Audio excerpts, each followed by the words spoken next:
Do you own a BMW i3 just like this one and want to make it better?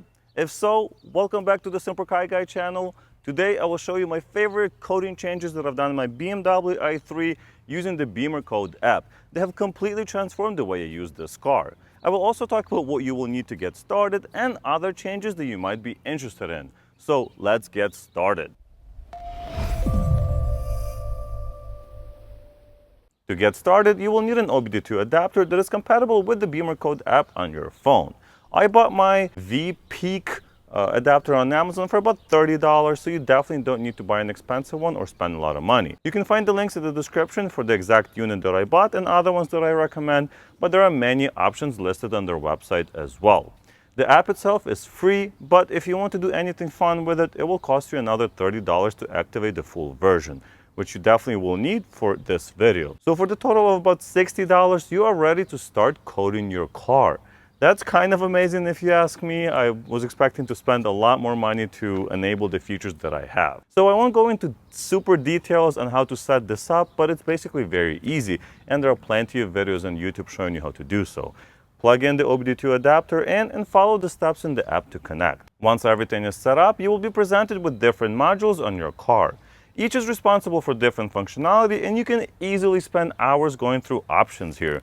But let's highlight the ones I like the most. The most obvious change that needs to happen on all BMW i3s with the range extender is adding the extra fuel capacity and enabling the range extender menu. These two options extend the distance and the speed you can travel. Let me explain. The US model of the BMW i3 has an electronically limited fuel tank, which can be unlocked using this method and will allow an extra half a gallon of fuel. It doesn't sound like much, but that's an extra 20 miles added to your range. On top of that, enabling the range extender menu allows you to turn on your range extender anytime you want once your battery is below 75% charge, which is an option that normally is disabled on the US version of the car. I don't know why. Well, I know why, but we're not going to discuss it in this video. Europe and a lot of other countries have it enabled by default, and I think it's super useful. This is very important when going highway speeds, as the range extender cannot keep up with the demand if the battery is at a very low state of charge, which it would be because on the US version, the range extender only turns on when the battery is at like 6%. So that basically means that your speed would be reduced at some point and you'll have to find a charger. But with the hold option enabled, if you know you'll be going on a longer trip, you can start charging the battery with the range extender much sooner and keep going the speed that you want. Let's say 75 miles an hour, at least keeping up with traffic and not being stuck in the right lane behind the trucks. This also reduces the anxiety of running out of juice on the highway, as you can just fill up once you run out of gas and continue your travel. These two options allow this car to be used a lot more like a regular car, and personally for me, make it a lot more comfortable to be used on longer trips and outside of the city. Coding is all about making the car what you want it to be, and I wanted a larger screen in this car. My second favorite coding, and a must-have in my opinion, is enabling the larger screen and resolution. Yes, of course, this one also requires you to purchase the actual screen, but they can be had for about $500 in AliExpress, so not too bad. And of course, without coding it, it would be useless. Luckily, it's very easily done through the app, and doesn't it look so much better in this car? Check out my video on the full change in the description or the card in the top right corner. My third favorite feature that I have enabled is the auto folding mirrors when you lock the car. Not only does it help with exiting the vehicle in tight spots or the garage, but it's also an awesome indicator to show you if the car is locked when you walk away. Of course, if you unlock the car, the mirrors will auto unfold as well. The next modification, that shouldn't even be a modification, is showing the tire pressure and temperature in the iDrive menu. I have no idea why BMW would hide this information from us, but it's very helpful to see the actual tire pressure and temperature, especially when seasons change or if you suspect a slow leak or something like that. The next item is just something that's been bothering me on all BMWs ever since I've had one. Do you hate having to hit the confirm or accept screen every single time you start the car or put it in reverse when the camera comes on?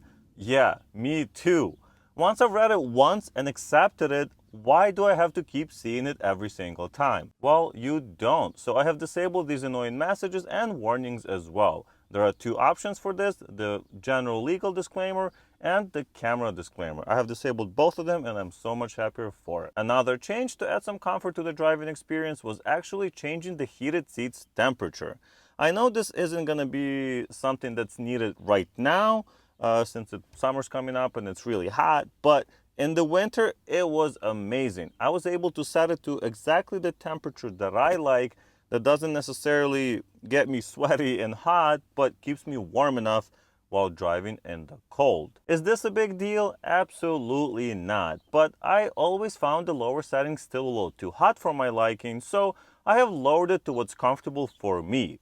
Similarly, you can raise the temperature if that's what you like. Last but definitely one of my favorites is coding the additional driving modes. Now, this does not add any more power to the motor or anything like that, but you can enable Sport and Sport Plus modes as well as the Comfort Plus mode that isn't normally available on these cars. Let me show you. So I'm just gonna hit Comfort up, right here. Now I'm in Sport Plus. I can head down, be in Sport. I can also be in regular Comfort or Comfort Plus, as well as Eco Pro Plus, well, and that's about it. But I basically have enabled all of the modes now that were not available prior to this. The Sport Driving mode modifies the steering and sharpens the accelerator response. This takes the i3 back to how it was originally designed and released when it first came out.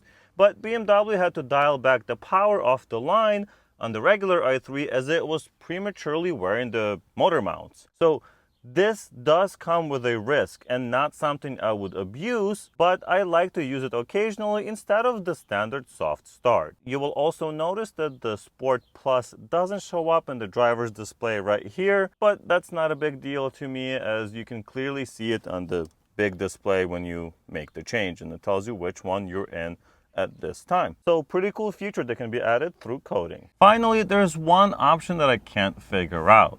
Whenever I get out of the car to open the garage or get the mail or anything where I have to open the door and the car is running at that time, the car will shut off, including the HVAC system. So as you can see, I am in drive right now. Car moves, right?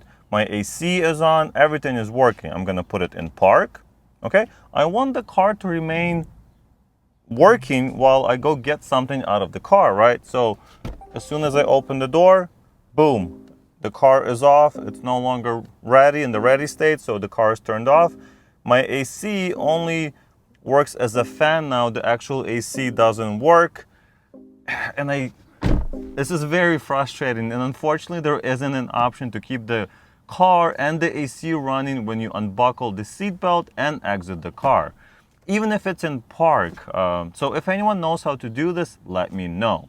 I have circumvented this problem by programming the fourth button on the key fob to turn on the auxiliary cooling for when I leave the car for longer times, or forget to select preconditioning on the main screen. But I would like the car to stay on if I didn't turn it off. So those are my 7 favorite coding changes that add some features and one change that solves a problem that should not have existed in the first place. Let me know what your favorites are or the ones that you're looking forward to doing on your own BMW i3. Here's the list of other coding options that I thought are worth mentioning, because you can activate the AM radio, which is disabled by default. You can also enable unlock of all doors with the engine off. So if you have kids, you can unlock all of the doors by just opening your own door. This way you don't have to pull the keys out when you get to the other side. Similarly, you can disable auto locking of all doors once you start driving, and even make it so you don't have to hold the brake pedal to start the car. Of course, if you have a dog riding in the car with you, you might also want to disable or turn off the seatbelt notifications and reminders. Also, everyone knows about the tilting passenger mirror when in reverse, but did you know that you can make it go even lower if you like? You can also enable illumination of the external door handles, the LEDs right here, when you are in reverse, and even turn on the fog lights with the welcome lights and have the tail lights turn on with the daylight running lights. Speaking of the daylight running lights, you can increase the brightness as well by increasing the voltage to the LED bulb. So there's a ton of stuff you can do with the lighting, and the notifications and the bongs and all of that stuff in the car. And if you'd like to see what is happening behind you at any time, you can even enable rear view camera at all speeds and activate it by just pressing the camera button in the center console. On that note, thank you guys so much for watching. I hope I have encouraged you to get some coding done on your BMW i3. And if you have any questions, I'd be happy to answer them. Don't forget to like the video, subscribe to the channel, and I'll see you in the next one.